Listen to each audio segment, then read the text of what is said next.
जय माता दी। नवरात्र वर्ष में 4 बार पड़ती है। माघ, चैत्र, आषाढ़ और अश्विन माह में। नवरात्र से वातावरण के तमस का अंत होकर सात्विकता शुरू होती है। मन में उल्लास, उमंग और उत्साह की वृद्धि होती है। ज्योतिषियों के अनुसार दुनिया में सारी शक्ति नारी या स्त्री स्वरूप के पास ही है, इसलिए नवरात्र में देवी की उपासना की जाती है। नवरात्र के 9 दिनों में देवी के अलग अलग स्वरूपों की उपासना की जाती है। हर स्वरूप से विशेष तरह का वरदान मिलता है और ग्रहों की बाधा भी समाप्त होती है। इस साल चैत्र नवरात्र की शुरुआत 19 मार्च 2026 दिन गुरुवार से होगा और समापन 27 मार्च को होगा। यह त्योहार हर साल चैत्र मास के शुक्ल पक्ष की प्रतिपदा तिथि से शुरू होती है। इस दौरान माँ दुर्गा की पूजा उपासना बड़ी ही श्रद्धा के साथ की जाती है। तो आइए जानते हैं कि चैत्र नवरात्र पर इस बार घट स्थापना का शुभ मुहूर्त क्या रहने वाला है।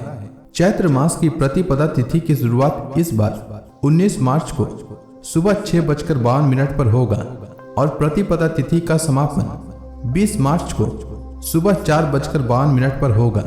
उदया तिथि के अनुसार चैत्र नवरात्र की घट स्थापना 19 मार्च को होगी। घट स्थापना का शुभ मुहूर्त रहेगा 19 मार्च को सुबह 6:52 से सुबह 7:43 तक। अगर कोई इस मुहूर्त में घट स्थापना न कर पाए तो उनके लिए घट स्थापना अभिजीत मुहूर्त रहेगा दोपहर 12:05 से दोपहर 12:53 तक। हर बार नवरात्र में देवी माँ अलग अलग वाहन पर आती हैं और उस वाहन के हिसाब से अगले 6 महीने की स्थिति का अंदाजा लगाया जाता है। इस बार माँ दुर्गा पालकी पर सवार होकर आएंगी और विदाई हाथी पर होगी।